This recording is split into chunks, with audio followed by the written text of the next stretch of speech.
21 bad bitch, cute face, and some nice titties. 7500 on the Saint Laurent.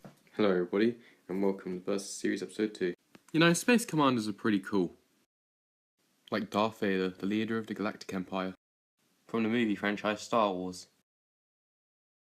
And Master Chief, the UNSC's best soldier. From the video game franchise Halo.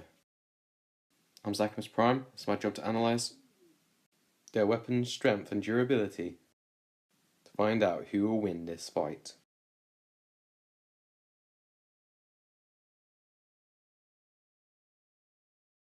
Darth Vader is a black-cloaked leader of the Galactic Empire and Sith Lord, but before he was a Sith Lord, he was Anakin Skywalker. When Qui-Gon took him to the Jedi Temple, the Jedi said, on the city planet of Coruscant, they said that he was too old to train to become a Jedi, and his future was clouded.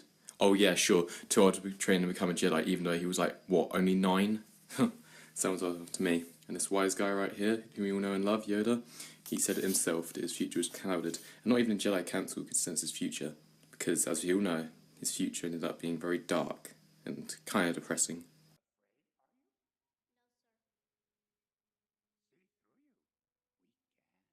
Regardless, as we all know, he was eventually accepted into the Jedi Order. Originally, Qui-Gon was going to train Anakin as his apprentice, but he couldn't, because he already had one, Obi-Wan Kenobi. And after Qui-Gon was killed by the Sith Lord Darth Maul, Obi-Wan took him as his apprentice to fulfill Qui-Gon's last dying wish to train Anakin.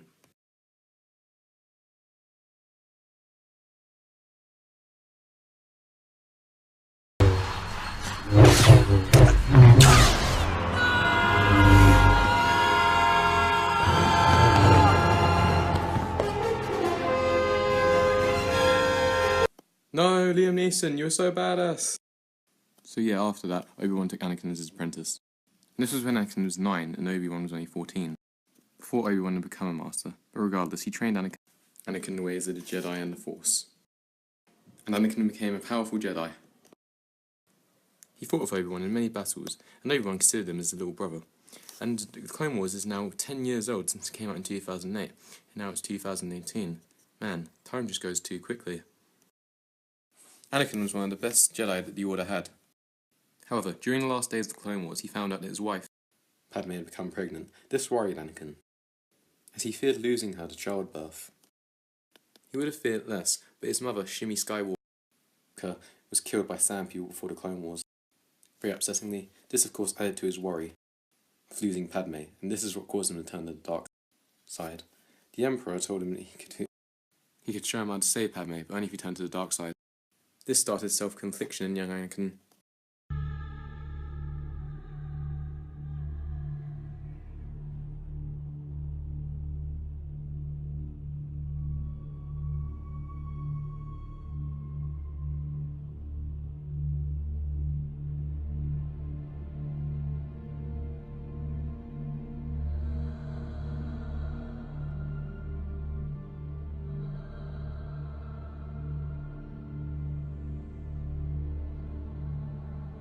This was what caused him to turn to the dark side, and was henceforth, in the words of the Emperor, known as a powerful Sith you will become. Henceforth, you shall be known as Darth Vader. Of course, Anakin was an alright guy really. He didn't really want to turn to the dark side. This was also he could save Padme. But his old master Obi-Wan stuck on Padme's ship to stop him. Mad Obi-Wan's interference, the two got into a dramatic battle. The two were pretty evenly matched, and Anakin was probably going to win, if it wasn't for Obi-Wan had the freaking high ground. I mean, oh my god, freaking the most powerful freaking force sensitive in the galaxy versus the high ground, and the high ground wins. I mean, look, I'll show you here. Obi-Wan jumps on this cliff and gets higher up than Anakin, and Anakin being all, like, egotistical and evil and angry, says that he underestimates his power. He jumps up, but then, this was a big mistake Anakin made. Unfortunately, Obi-Wan chopped his legs off and his one remaining hand, which wasn't a robot hand because he already had one. Yeah, and now he's crippled, and he's going to get burnt in the lava as well. Definitely not a good day for him. And just to add to that, Padme actually did die from childbirth, the very thing that he was trying to prevent in the first place. Yeah, tragic. There's actually a theory that was actually Darth Sidious draining a life force so that he could live, which makes sense because he didn't want to lose his new apprentice that he just got, even though he's highly damaged now and weakened. So Palpatine rescued him from Mustafar and gave him his life support suit that keeps him alive. And that's what made him the iconic cybernetic menace.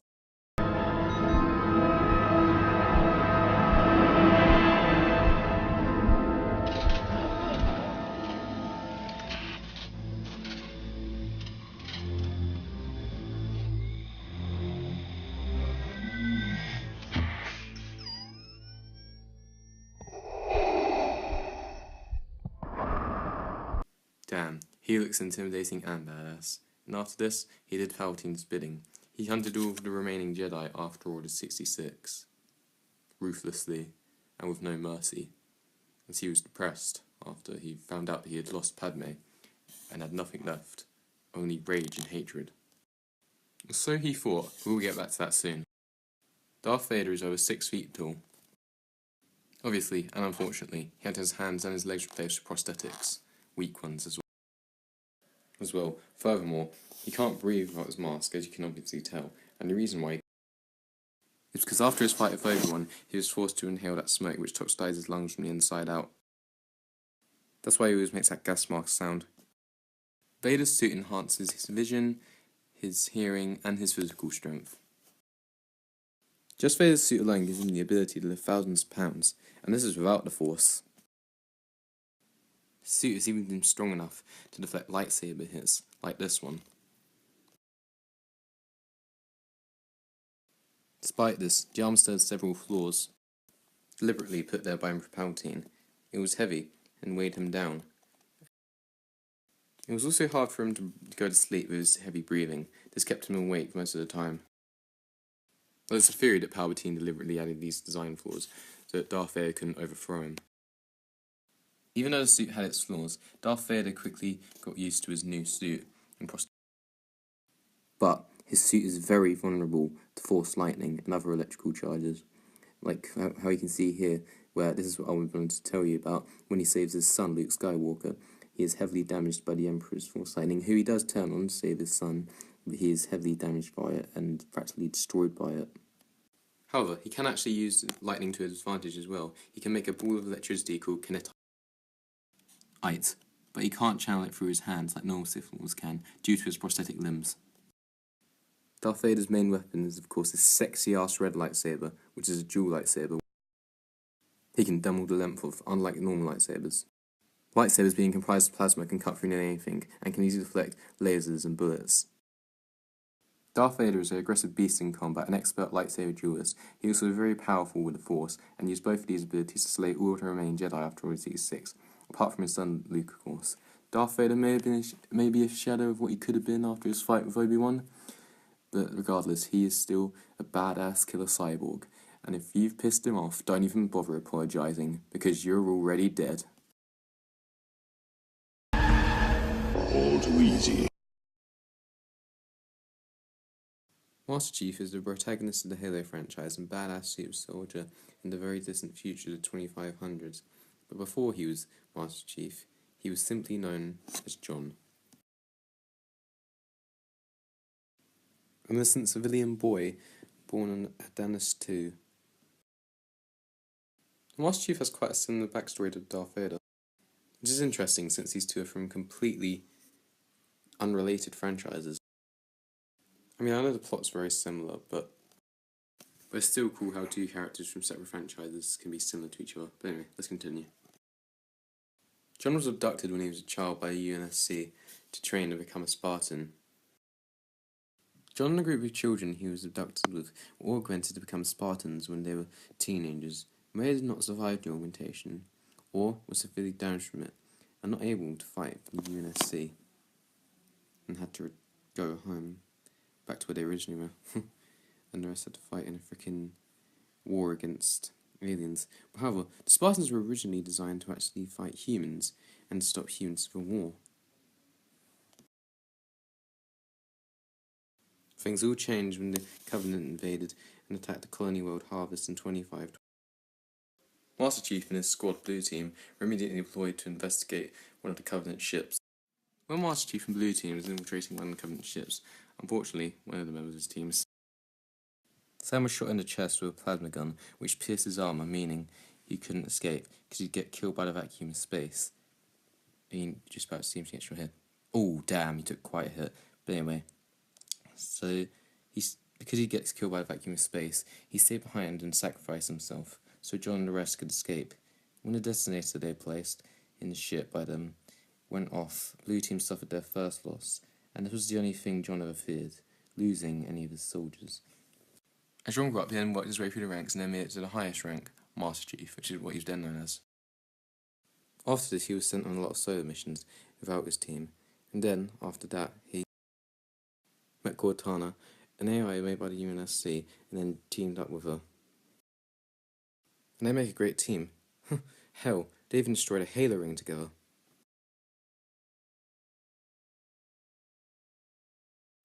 Master Chief is towering over 7 feet tall, and wears Spartan Mjolnir armor. But let's first cover his physical abilities after his augmentation.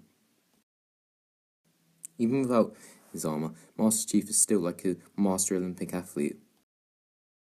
He can run 50 miles per hour and just straight up beat the shit out of 3 ODSTs that were starting on him in the gym. And when I say beat the shit out of, I mean actually beat to death, because a bunch of the other candidates just died from the augmentation, and this was when he was only 14.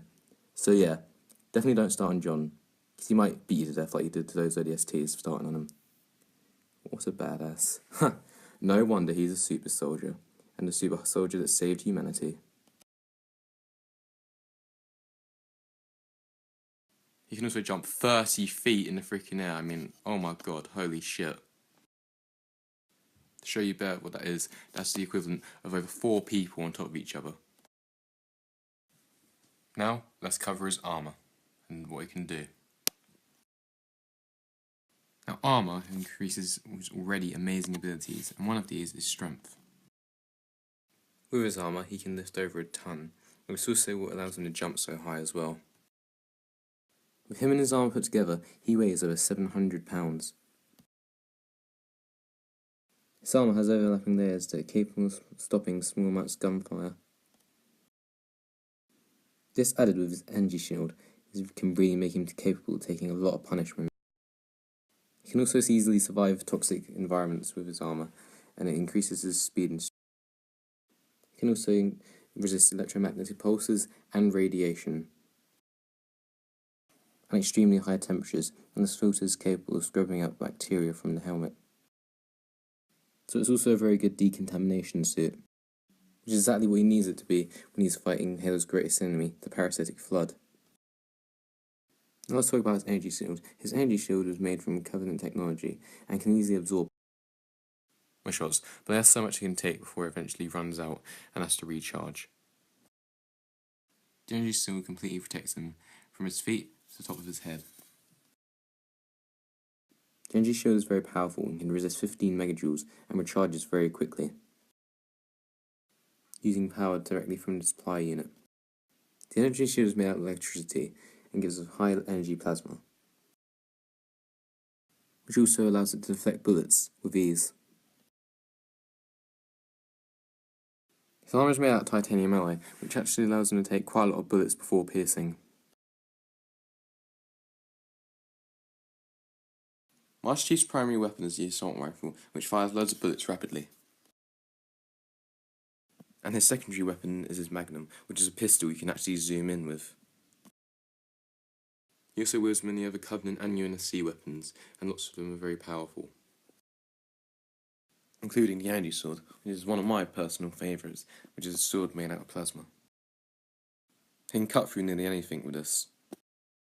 Other very dangerous weapons he possesses is a sniper rifle, which can pierce tank armour or rip people in half, and this is all from a long distance. He also has his rocket launcher, which can easily hold 2 rockets at once and blow up tanks and other vehicles. And the Spartan laser, another one of my personal favourites, can also blow up tanks and other vehicles with ease.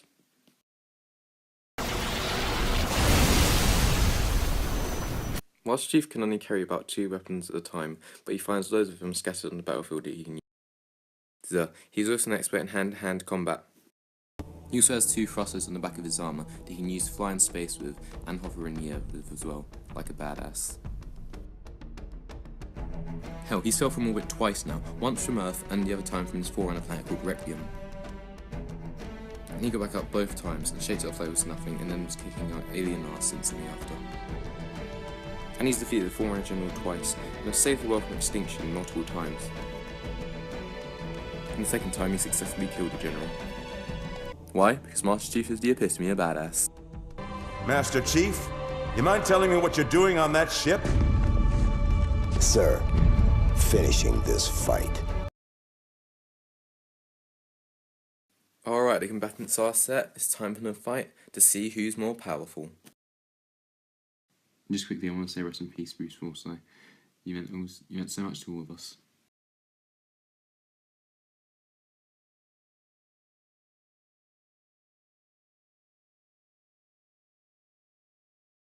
You need to come with us. I don't know who you think you are, but I am the leader of the Galactic Empire, and I will not be told what to do by anybody. Your choice. Restrain him, boys. Fool.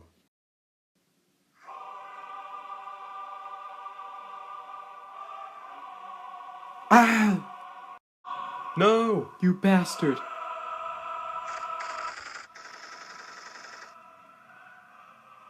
Ah! You're gonna pay for that. Your weak bullets have no effect on my lightsaber. Yeah, I saw. What are you doing, rebel? Now I'm not much of a rebel, but I am going to avenge those 2 men you just killed. I've never seen that type of lightsaber before. This isn't a lightsaber. Fight!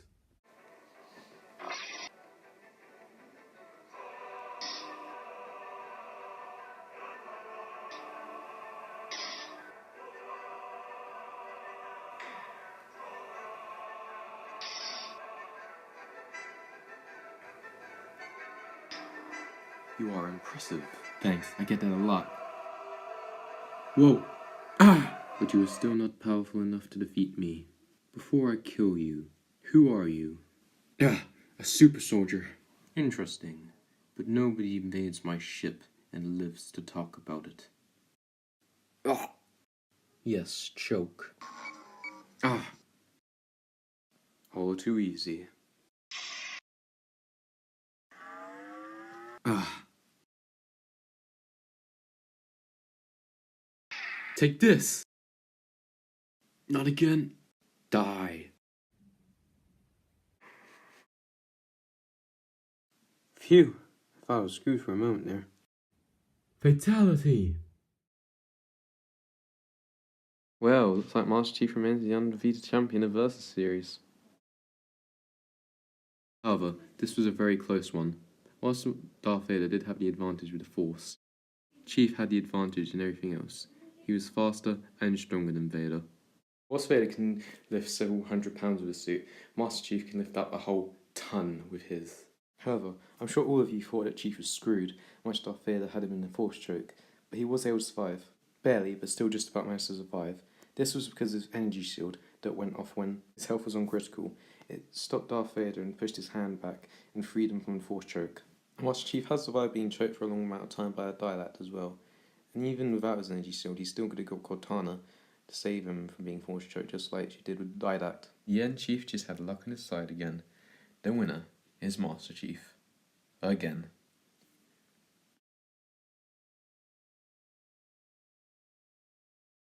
Next time on Versus series.